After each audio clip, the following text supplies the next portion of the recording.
I'd like to introduce our next speaker from the state government, Dr. Sarah Pearson. Dr. Pearson is we could not think of a better person to have speaking today, and indeed be our Deputy Director General of Innovation in our state government.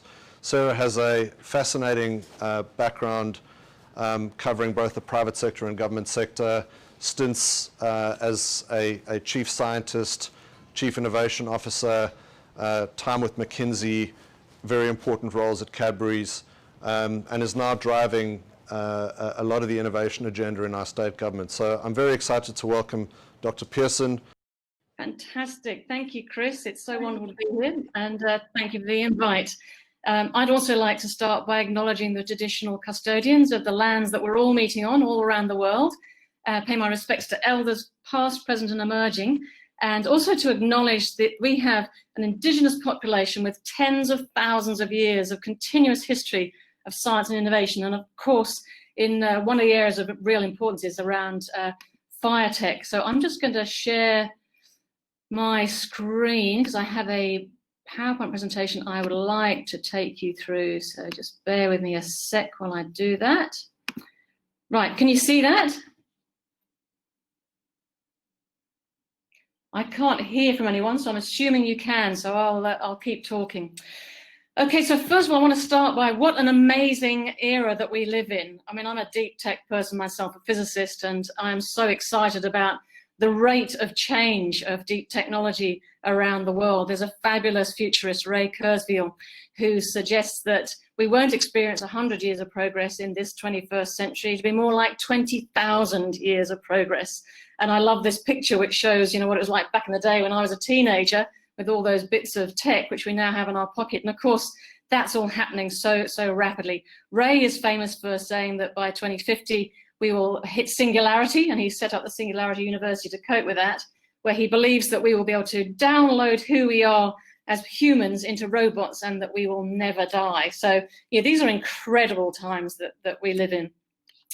Of course, it's not just technology, but data, which is incredibly important when we're looking at FireTech, growing at an exponential rate. I mean, at the moment, apparently the world's data is doubling every 2 years. And they reckon by 2025, it's going to be doubling every 12 hours. So the quote there is, we're suggesting that humanity will either be twice as smart or half as smart between the times we wake up and we go to sleep.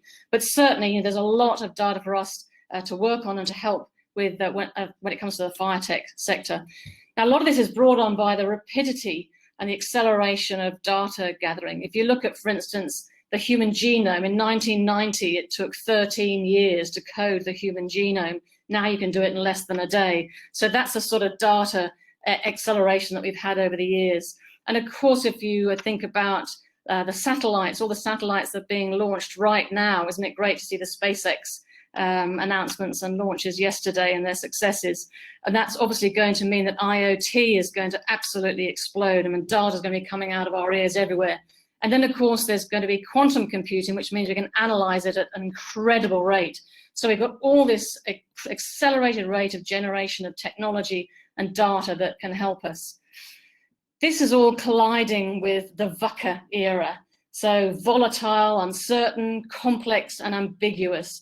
So we're talking about FireTech today, but of course, you can't just talk about the fires.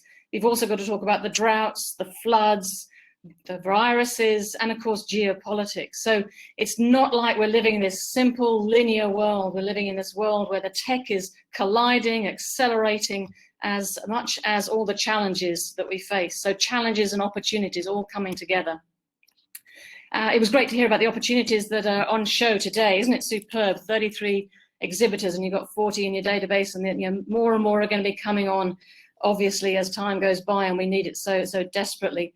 But it's really fascinating all the different ways that technology can help you, from the perspective of the interface with population who want to know where the fires are, or in this case, the floods. So this is the flood app, the flood awareness map that Brisbane City Council uses.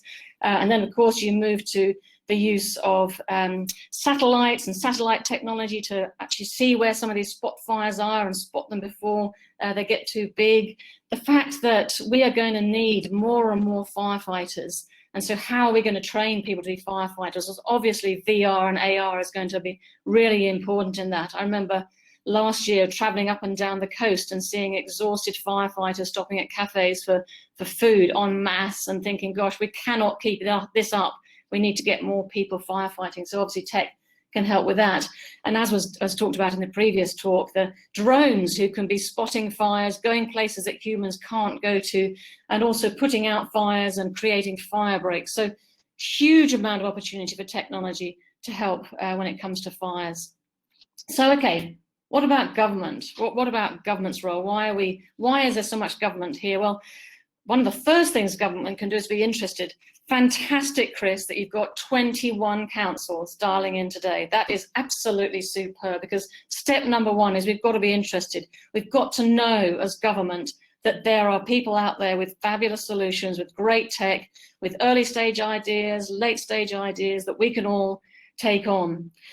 That's one of the challenges for us as government. How do we find out about all these ideas? And so, Chris, well done for getting today together, because this is such a wonderful way for governments to find out about the technologies that are available. But if there was one thing that I thought government should do, it would be to be a customer. I hear this again and again and again, that people who are developing new technologies, new products and new services, if only government would get involved and would become a customer, it would be so much easier for them, be their first customer and their route to market, their showcase to show to the rest of the world that they're interesting and useful. There are some really great programs around, and I know that the Queensland government has a number of these. Spark is one that's going at the moment, but there have been others over the years. The one that's really well known globally is the SBIR in America. So in the US, I reckon their deep tech sector, their deep tech boom, SBIR, where governments actually commit a certain percentage of their spending that goes to early stage ideas to help them to grow, to prototype, to pilot, and take them to market. In the ACT, we ran something similar. We called it the SBIP. And we actually looked around for new ideas and then ran an accelerator program to help them to grow to scale. And another method that I really love, another example, is in Boston. The mayor of Boston decided he needed to access new ideas to solve the social challenges that government faced and government were trying to deliver to. So he set up the Boston New Urban Mechanics. He actually has this in his office, not his physical room, because it needs to be bigger than that, but within his office. And then people with ideas from outside of government come and present their ideas, and then they have this stage gate approach where they look at the idea. Could it be scaled? Could it deliver impact at scale? And if they believe it could, again, they run it through that growth program and take it to market. Really would love us to do more of that successfully here in Australia. And I think the trick is that we haven't actually linked this connection to ideas to then actually using the ideas and taking them to market. I think that's the big thing that we need to change in terms of our interactions around procurement within government and for tech.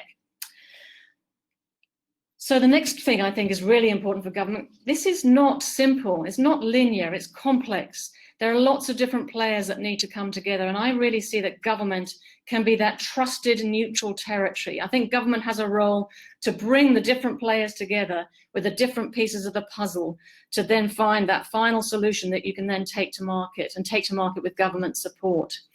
I think that we also need to be helping to build the ecosystems. It's wonderful to see what Chris and the team are doing. It's not just a hub, it's actually a whole network of all the players that need to come together to take ideas to impact. And I think that governments have a role to really help accelerate and grow and connect those ecosystems. I think also it's really important for us as government to come together across all our states, our territories, our councils, and share best practice, because none of us have got this sorted. None of us are really doing everything properly or well or best. We've all got things to learn from one another, and we all need to do this rapidly. If COVID has done anything, it's shown us that we need to really accelerate the way that we take on technology and use it to help with our solutions. And I think we can get together and learn together from one another. So I really encourage you to do that today too. And of course, then it's really important to have various support. So Here in Queensland, we have the Artificial Intelligence Hub, for instance, the XR, which is AR and VR Hub, the ARM, Advanced Robotics for Manufacturing Hub. We have cyber nodes. These are all important to get these platform technologies within current industries and emerging industries so we can really accelerate the development of that technology. And of course, right at the heart of all of this is the hubs such as Perigian Digital Hub. I cannot overstate how important these sorts of hubs are, where they bring diverse groups together, they collide the ideas, help them to scale and grow them to impact. So I really want to say well done for all that you're doing at the Digital Hub and all the hubs that we have around Queensland. So I'm just going to end with thank you. I want to especially thank you, Chris. Thank you, Chris, and your team for all that you do. What you do is just so important. Thank you to all the exhibitors. It's been great to talk to some of you before I came on today. Kevin Murphy with his no burn. That was great, Kevin. Lovely to hear about your jet engine that's going to put out fires. Some really exciting technologies for us to be looking at. But together we can do this. It's not something any of us can do on our own. It's a highly collaborative process. And I believe we can do this and not just solve these challenges in FireTech, but we can also create high value, high growth jobs for today and jobs for tomorrow, which obviously is something that's dear to our hearts in Queensland. So with that, I'd like to say a massive thank you for listening, a massive thank you for all of you who are involved in today and tomorrow and all that you do going forward. And I wish you all the best for the rest of the day. Thank you.